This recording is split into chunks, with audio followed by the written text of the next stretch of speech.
Good morning, and thank you for joining me today. This is the first time that I have attended the Niagara Leadership Summit for Women, and I am just truly honored to be sharing my story with all of you amongst so many incredible women leaders. My presentation today is the story of my leadership journey during the pandemic. There will be times when I pause and ask you to reflect quietly about your own experience in relation to something within my story, but otherwise, please feel free to just sit back and listen. Allow me to begin with an introduction. This is me. Well, it's the version of me that the professional world sees. I work at Brock University as Associate Director for Career Education, where I lead a team of 12 talent development professionals and 20 student employees in supporting university students as they navigate the world of work. I am a relationship builder, a people leader, and a change agent. For the last 16 years, I have built my experience in the areas of talent development, recruitment, training, career education, and program management within a large, multifaceted organization. I have led both small and large teams, new initiatives, program expansions, and organization-wide projects that have helped support and connect the career development and job search needs of post-secondary students with the evolving world of work. I value teamwork, collaboration, and different perspectives. My colleagues would tell you I am a thoughtful, approachable leader and team member, exceptionally detail-oriented, and possibly the most organized person they know. But this is only part of who I am, even though sometimes the world would have us believe that our work lives are our whole lives. We know that this is simply not true. This is also me. I am 40 years old. I live in Burlington. I love yoga, and my favorite season is fall. I am a wife and mother, as evidenced in these photos, a sister, aunt, daughter, friend, volunteer, and mentor. And like all of you, I wear many hats in life, although my colleagues would tell you I wear many shoes in life, and that is also true. And with each hat that I wear, it has taught me something about myself that has shaped who I am today and given me purpose to work towards who I want to be in the future. Throughout the pandemic, I confronted my own limitations and feelings of guilt. I embraced my vulnerabilities and imperfections, and I let go of my own expectations of myself. These last 19 months have shaped me in profound ways, and it is because of this that I continue to work towards who I want to be, for my team, for my kids, and for myself. I have been asked many times about my definition of leadership, and over the years it has evolved, perhaps mirroring my own experiences observing great leaders.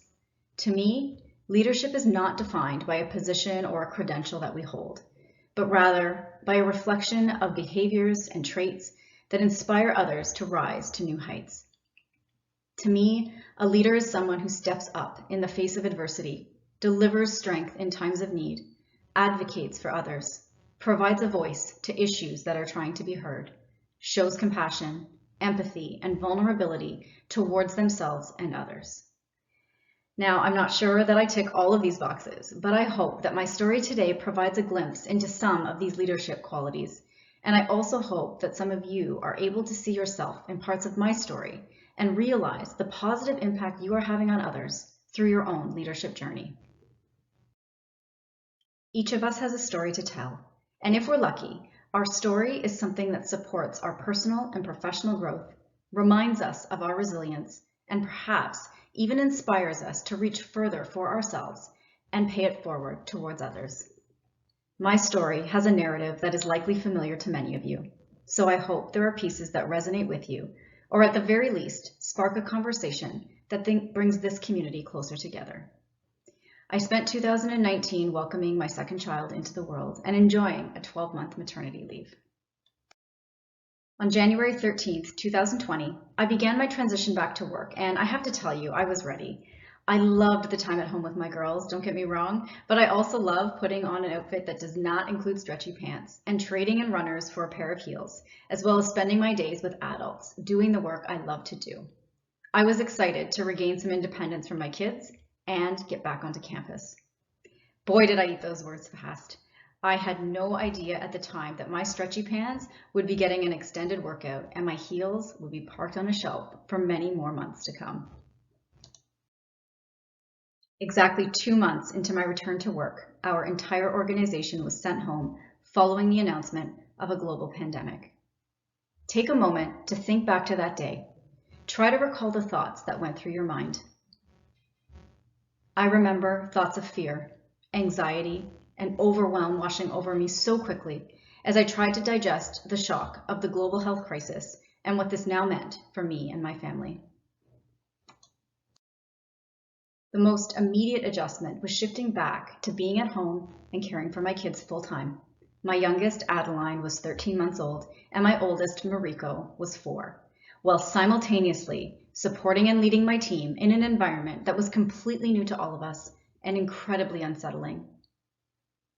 Another piece to this story is my husband, Darren, a man who invests every ounce of himself into both his career and his family, and holds himself to a level of accountability that is matched by no one else I know. At the start of the pandemic, he was 8 months into a new job where he was responsible for leading the labor relations portfolio for an organization that included more than 10,000 frontline unionized employees. The pandemic impacted these employees in profound ways, and as a result, impacted Darren in profound ways too.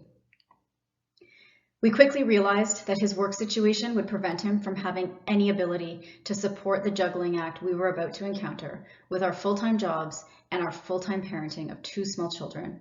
And so, we made an impossible decision that required him to sacrifice time with his kids and me to sacrifice my relationship with work. For the first 15 months of the pandemic, Darren worked roughly 14 to 16 hours a day, 7 days a week, most of the time on phone calls that just rolled in one after the other, and required such an intense amount of focus that distractions in the background were a major impediment. This is still one of my favorite pictures from that time. This is our youngest, Adeline, taking work calls with Dad. And this comes as a close second to this one. I'm still not entirely sure what's going on in this picture, but I will say that this was only a few weeks into the pandemic. Adeline got much more creative as the months ticked on. Meanwhile, I cared for our kids while doing my best to balance my job and the needs of my team. And yes, this meant changing diapers in between meetings while simultaneously homeschooling a kindergartner. And somewhere in the middle, we were able to divide and conquer on household chores, grocery shopping, meal planning, and everything else we do as humans to keep the ship afloat. My team is made up of some of the most adaptable, compassionate, and supportive human beings I know. The year I spent on maternity leave in 2019 resulted in significant staffing transitions to internally backfill my role and then subsequently address the domino impact on a number of other roles within the department. While several members of the team were in new roles and nearly everyone was adjusting to new routines, I was looking forward to helping them regain some sense of stability upon my return in 2020. Again, I eat my words. While the impact of the pandemic forced my team to continue to operate in a state of flux, there was now the added pressure of the imploding labor market, which had a direct and significant impact on employment prospects for students and recent graduates, the primary focus and mandate of my role and the work of our team. And then there was me, notably considered last on this slide, and even at the time, but eventually realized its place in the order of priorities further into the pandemic and further into this story. My leadership journey took an unexpected turn that day. Things got really hard, really fast, and as a leader, there were lots of eyes on me, including my kids. So let's start at the beginning. Change nothing. Change everything. When a change of this magnitude is thrust upon us in a literal instant, we don't have time to think about how we will do things differently. So for me, I tried to maintain everything as it was before the pandemic in terms of my expectations that I had from doing my job, supporting my team, caring for my kids, maintaining our home, etc., etc. And yet, I was trying to do this in an environment where the needs of my job, my team, my kids, and my home had completely changed. I learned very quickly that my effort to just do what I always do was not possible in an environment where my usual priorities were now happening simultaneously. And it became a vicious cycle of keep doing all the things the way you know how and completely change the way you do all the things all the time. There were more questions than answers for everything that we were experiencing as a nation, and this had a trickle-down effect into each province, each region, each community, each workplace, each family, and each person. Some of the biggest questions were coming from our students and graduates who were experiencing the most profound upheaval to their educational journey in history. And by extension, many of them were being impacted by the devastation in the labor market. For those students who were on the heels of graduation, this was particularly heartbreaking, and my team was asking, how can we support them? My usual instinct in a crisis is to remain calm, level-headed, and highly rational. But in this case, I felt like I was in the eye of a tornado, and so many things were swirling so fast that calm, level-headed, and rational were not attainable in what felt like survival mode. I had just as many questions as they did, and what was on the horizon was so uncertain. I remember laughing with a colleague about how when we were in our 20s, we thought we worked too much and we had so much to do. I love how hindsight gives you a good kick in the pants every now and then. Let me tell you about long hours. I would wake up at 5 a.m. every morning in order to get a hot shower and about 2 hours of distraction-free work time with a cup of coffee before my kids got up. I spent the next 13 hours with my kids while also balancing a full day of virtual meetings and supporting the needs of my team. When my kids were finally tucked into bed at night, I jumped back on my computer for another 3 to 4 hours, sometimes more, to make sure that my responsibilities and projects at work continued to meet their deadlines. And then I went to bed and repeated the same routine the next day. And I did this for 10 months. No breaks. I literally borrowed time by sleeping less, like that is somehow a good solution. It is not. You know that saying about raising kids, how the days are long but the years go fast? Well, generally I would agree with this statement. However, during the pandemic, the days were not long enough, and it felt like the year that would never end. And people would keep telling me, "You're Superwoman." Think about that for a moment. You're Superwoman. How was it that I was drowning for weeks on end, and somehow I had given people the impression that I was Superwoman? Think for a second about the notion of fictitious superheroes and how as kids we looked up to them, we even aspired to be them. How was I creating an outside impression that I was someone who others would aspire to be when on the inside and in reality, I was unraveling right in front of them? I am not this woman. The world might have you believe I'm this woman, but most days I was this woman, this woman, this woman, and frequently this woman. And if we're being really honest, this was a typical workday at my home office.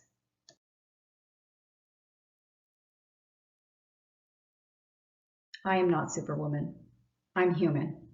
The challenge was that my colleagues often didn't realize the extent of the distraction that I experienced on my end. They only saw it from their end, on mute, with cute baby faces in the background. I often think about the kindness of my colleagues and comments I would hear them say, like, "We don't mind seeing your kids in our meetings. We like it.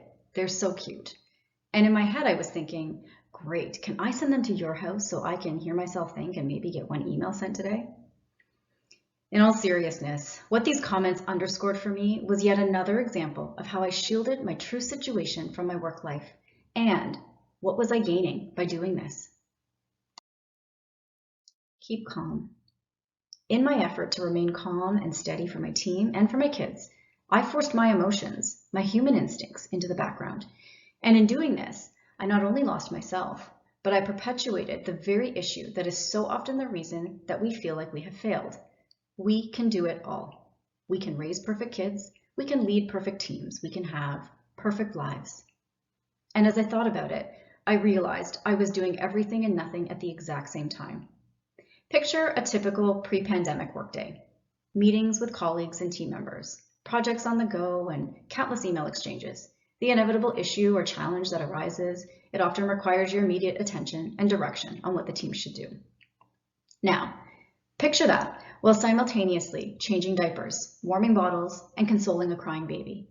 Swatting a 4-year-old out of the way of your computer screen while she asks repeatedly in your face if you'll play with her now, all the while trying to remain calm, professional, and attentive to the person on the other side of the screen, when the inside of my head felt like it might explode at any moment. This was my life now. The worst part was the guilt I felt. I can't give my kids the time and attention they deserve, and they're too young to understand that mommy's trying to work. I can't give my team the support they need, and they can't fully see all of the things I am trying to balance. I don't recognize myself because I don't have a spare second in the day to fulfill my basic needs. And the worst guilt was thinking there are people who are getting sick, really sick, and they're losing their jobs because of this virus. How can I feel anything but gratitude for my own situation in light of this? And then I kept seeing articles, stories, and advice generally for working parents during COVID. A lot of it focused on tips and strategies that, again, seemed to suggest that we could do it all by getting up earlier, working later, planning meals and daily activities, and taking breaks throughout the day. I'm not sure I know a single parent out there who has time to take a break when they are caring for small children and simultaneously working their full-time jobs.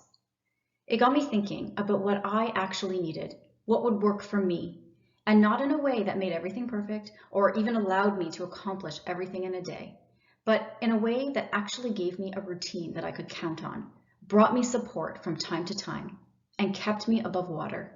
It wasn't about finding more time. It was about using my time differently and being an example for my kids and for my team, many of whom were also balancing young children while working at home. How could I lead my team by example in a way that was honest and transparent without compromising my ability to perform in my role and lead my team? The turning point for me started with The Walking Dead. Now, I'm not sure how many of you know the show, The Walking Dead, but for those who don't, it's basically an 11-season series where humans are faced rather suddenly with a zombie apocalypse, and they need to figure out how to survive amongst the walking dead. As the seasons progress, we start to learn that the zombies are actually humans who have died, and that it's the outcome from all human death, and not just those who are bitten by existing zombies, as was originally thought in season 1. What's compelling about the story is that over time, these humans figure out that this life with zombies is now their new normal. They realize the zombies will never be fully extinct as long as humans exist, and so they learn to adapt, evolve, and create new ways of living within the context of the zombies' existence. Sound familiar? One of my aha moments came when I realized the parallels between this and our own realities of living in a world where COVID exists. It shifted my focus from trying to just get through this to realizing I needed to take a different approach altogether. How could I find a productive and healthy way to actually live in this, knowing that over time we would realize some evolution and progress with our way of life? Control. Control can be a controversial word. To control a person or a situation can be offensive, even abusive. To have control of our own behaviors, actions, and life can be empowering. I realized I needed to find my internal place of empowerment. No matter how messy my circumstance, I get to choose how I will behave, how I will act, and how I will live through this mess. And I'm going to do it in a way that supports my kids and my team. But first, I will support me. Priorities. My priorities didn't change. It was still about my kids, my team, my job, and myself. I started thinking, though, about those things, and contrary to my initial instincts, I realized that putting myself last on the list was quite possibly the thing I needed to change. Could it be that the solution to my situation was literally myself? I started thinking about the things that make me feel good, that energize me in my day and my week, and that bring me joy. And I prioritized these things first. I started wearing makeup again, and I became more thoughtful about clothes that I picked out for the day. Yes, I was still wearing stretchy pants, but I jazzed things up with a nice top and oftentimes accessories. In the past, people have said to me, "You don't need to wear makeup to look good." And my response to that is, it's not about needing to, but about wanting to. And it's not about looking good. It's about feeling good. It wasn't about other people, it was about me. In the beginning, these things seemed trivial, even disposable, because they didn't directly contribute to me getting things done that actually required attention. But it turns out, the way those things made me feel had a direct impact on my mood, my self-esteem, and sometimes even my motivation. And guess what?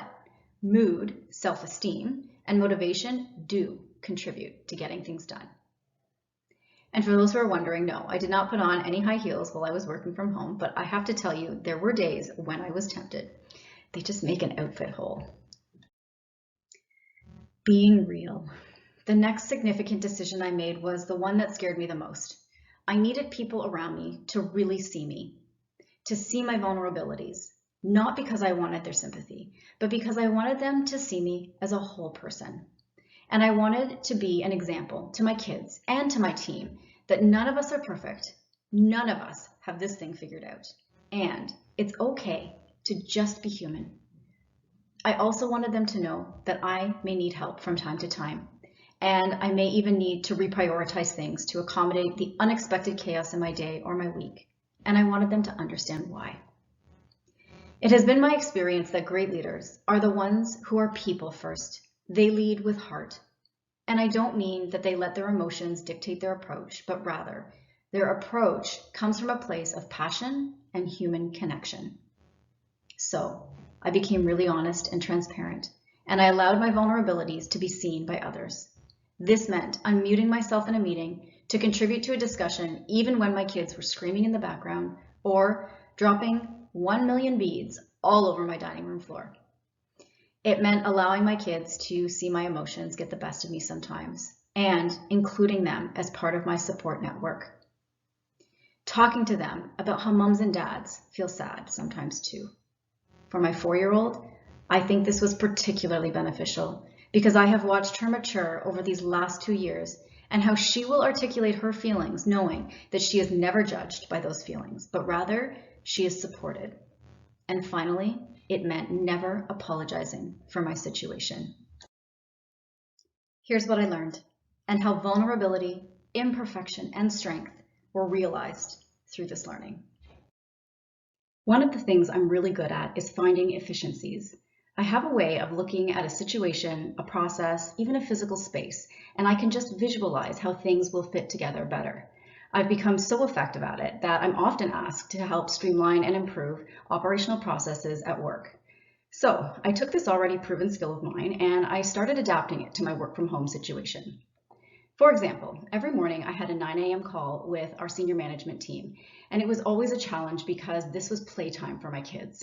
So instead of having them climb all over me while I tried to engage in what was often some fairly intense discussion with our senior team, I started loading them into the stroller or the wagon, and I would join my senior management call by phone while I walked with the kids. Turns out, this was the perfect outdoor activity that occupied my kids while I focused on my call and got in 45 minutes of fresh air and exercise. It was actually a morning routine that we all looked forward to and appreciated. I also made intentional adjustments to my meetings.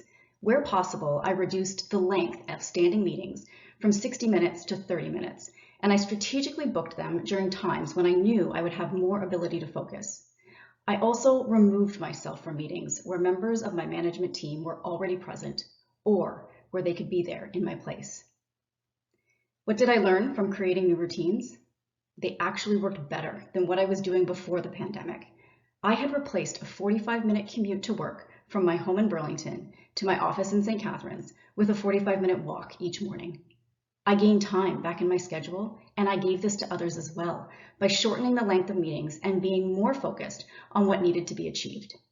And possibly the most important piece, I empowered my management team to be stronger leaders themselves by getting out of their way. Now, here's the thing about routines. They're great, at least they are for me. But when you've got small children, routines change frequently. So I had to be aware of this and be flexible enough to adapt as they did. Alone time. The biggest irony of the pandemic was how the confines of isolation meant that the whole world was desperate to be around people, while I was desperate for a single second of time alone. My perception was that everyone else was bored of being at home with nothing to do. I was exhausted from nonstop running, my mind, my body, my emotions. And if I'm being honest, true alone time was really hard to come by. So I started leveraging my early morning coffee and work time with early morning coffee and yoga time. I would roll out my mat on our back deck and I would do a 20-minute yoga class as the sun came up over the trees. It was awesome. What I gained from replacing 20 minutes of emails with 20 minutes of yoga each morning is immeasurable in terms of my mental health and my feeling of self-worth. Let them see me. In my previous slide, I talked about this being the most difficult part for me. I let my colleagues into my home and into my life without any filters. And through this, I found that I was able to lead from a place of vulnerability without compromising my competence as a leader. I let my guard down, and this built up my strength. It also strengthened my relationships with my team and sometimes even supported them through situations they were experiencing. I often talk about trust being a key ingredient to building successful relationships and successful teams. Turns out, the act of building trust may be the most vulnerable thing we do as leaders. Being honest. Recognizing, acknowledging, accepting, honoring, and even embracing my own limitations and boundaries was the most honest form of self-respect I had ever shown myself. And finding the strength and confidence to let my family and colleagues see this part of me was the scariest and perhaps most meaningful part of this journey. Letting go. Life is messy, and perfection is impractical. As the pandemic evolved and the world experienced increasing amounts of uncertainty, anxiety, exhaustion, hatred, and trauma, I started to let go of the routines and expectations I had designed myself in exchange for moments where I could have meaningful impact on others. The difference between letting go and giving up is that one represents growth and the other represents defeat. Having the strength and confidence to let go is a quality that leaders should recognize and embrace. Who am I now? I am stronger, and I am embracing my vulnerabilities. I'm smarter and acknowledging my limitations. I am less perfect and letting go of ideal scenarios. I am more calm and truly breathing with intention. I am whole again and truly grounded in self-respect and self-compassion. These last 19 months have taught me that I am both stronger and more vulnerable than I realize, that imperfection should be embraced and appreciated, and that love and compassion are powerful forces of connection and healing. And I brought these things into my leadership journey and discovered better ways to support my team, my kids, and myself along the way. I also learned that I can do the impossible. We all can. And I can improvise almost any space into a workstation. Here are a few that I mastered this last year.